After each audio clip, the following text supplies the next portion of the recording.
And so I'm going to apply immediatism to abortion to show you that while you may save some babies, you leave this wicked tree growing, and all your iniquitous decrees are actually letting the justice continue to roll down. So we've got abortion. We've got a wicked tree here. Let's look at it. Immediatism versus incrementalism. Incrementalism shears to the branches of the abortion tree. All sorts of different ways that Greg talked about. From partial birth abortion to abortifacient drugs. Various forms of murdering image bearers of God. Immediatism would be the axe. Always and only at the root. The sin. Chop down the tree. So, despite what someone says, I have a poster that I made that says that I care about these things and so on and so forth. That's not immediatism, incrementalism. That's incrementalism versus someone pretending to be an immediatist. The incrementalists, we see it all the time. They're focused on things like parental consent, ultrasound laws, waiting periods, encourage people to choose life. The incrementalist, therefore, is like taking the shears to the branches. Right? So they're ageist, like the gradual abolitionists of slavery that could, like Wilberforce never passed a bill said, let's start with like light-skinned black people on slave ships, and then once we protect them, we'll move to darker-skinned black people. That would be analogous to 20 weeks, 14 weeks, heartbeat, so on and so forth. But like their precursors, they are ageist and racist.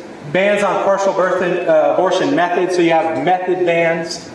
So what it ends up being, heartbeat bills, dismemberment bans, all these kinds of things that they look at. They're trying to save babies, bring them close to hospitals, widen hallways. If you guys seen my pro-life victories video, Greg thinks it's wrong that we shut down those dingy ones and build those Titanics. I think it's that it's good to build Titanic Planned Parenthoods. I think it's wrong. And I think it's the product of incrementalism. Sorry if I'm moving a little fast, but you notice the difference between an immediatist and an incrementalist, and that an immediatist says abortion is sin, turn to God, and goes out daily to that work. Incrementalists say things like abortion hurts women. It does. But the focus is on it hurts women, not on abortion kills babies, even though they recognize that abortion kills babies. Abortion hurts women, abortion murders neighbors, so on and so forth.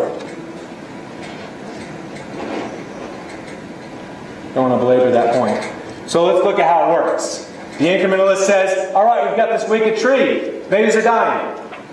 Partial birth abortion is really wicked. I surveyed the culture. I think that they're going to go for this. We can probably get rid of partial birth abortion. So they, get a series of bills.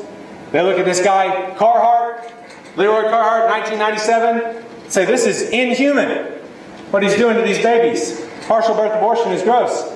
So they start trying him. By 2003, Bush signs the partial birth abortion ban, and, voila, cut off partial birth abortion, the method. Carhart's sad, right? You change the way he kills babies. Because, of course, we know that it was really the banning of a specific method of abortion. And when you cut off something like partial birth abortion, of course, some other method grows up in its place. And so here we are. I don't know if you guys have paid attention to all the fundraising letters that you get, but Leroy Carhart is still killing babies. And has been throughout this whole period. He just changes the way he does it. And people talk about incremental victories and how they're saving lives and how we're just trying to be self-righteous and holy. But also what happened during this period was a proliferation of abortifacient drugs.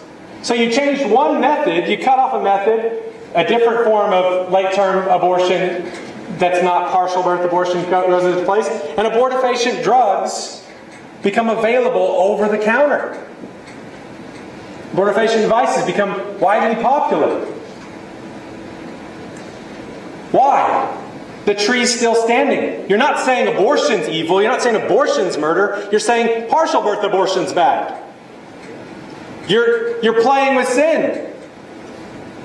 So Jill Stanek says the next big pro-life conquest is to get rid of the D&E, the dismemberment bills that are being that are big news right now. And so that's that little branch there at the top. We'll cut that off. But that'll save some babies. But Jill Stenek in her own article says, of course there are other methods that might grow up in its place. Such as, okay, so this is pretty brutal looking. Of course, if they pass every dismemberment abortion bill in the country, they'll still be killing them this way and all the other ways.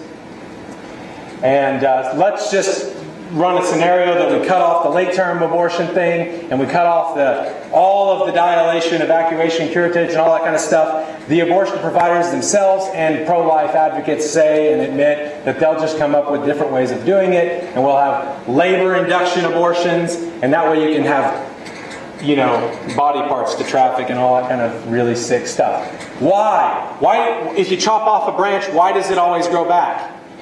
Because the culture's sick and in sin and demands abortion, wants abortion. That's why it grows back. And there will be people who meet the demand over and over and over again. Another really bad thing about the pro-life incrementalism, the focusing on these different incremental measures and different forms and so on and so forth.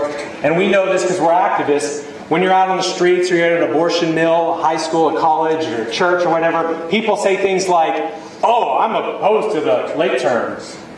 But I mean that, like pointing to a first trimester, that's acceptable.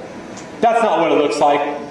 You know, I aborted my baby with RE486. It doesn't matter. An image bearer. A partial birth abortion is a morally equivalent to abortion of a pre-implanted human being. In the eyes of God and in the eyes of Satan, who's growing the tree. So what happens is these branches fall off and they make a big stir, and you think, well, it's drawing up a bunch of support, and a lot of people in our culture are thinking abortion's bad, and that's good. No, they're not thinking abortion, child sacrifice is sin. They're thinking partial birth abortion's bad. Dismemberment's bad. That plan B that I stock up on is not bad. And all the while, the tree's growing and the snake is happy. And as he said back in 1996 through Bill Clinton, abortion should not only be safe and legal, it should be rare. Right? This is what pro-choicers used to say. It should be safe, legal, and rare. You know what pro-lifers, if you look at their bills, they save babies by saying abortion isn't safe for women. So what do? They shut down dirty clinics like Gosnell and they open up these big mega centers. Because they're trying to appeal to the culture. Make abortion safe. Why? Because they want it to be rare. And you say, well, why don't you say abortion's murder and sin and seek its abolition? Well, because we can't, because it's legal, and the courts have said. So now instead of that wily snake saying that we've got to keep abortion safe, legal, and rare, we've got pro-lifers saying as long as abortion is legal, it should be safe, early, and painless. So pro-life leaders are passing legislation to make people go, whenever I go get my abortion, at least it won't be painful for the little kid. I don't want to have a baby with spina bifida. I don't want to have a Down syndrome baby. Well, good thing these pro-lifers passed these bills so we can give them anesthesia. It's evil, wicked stuff.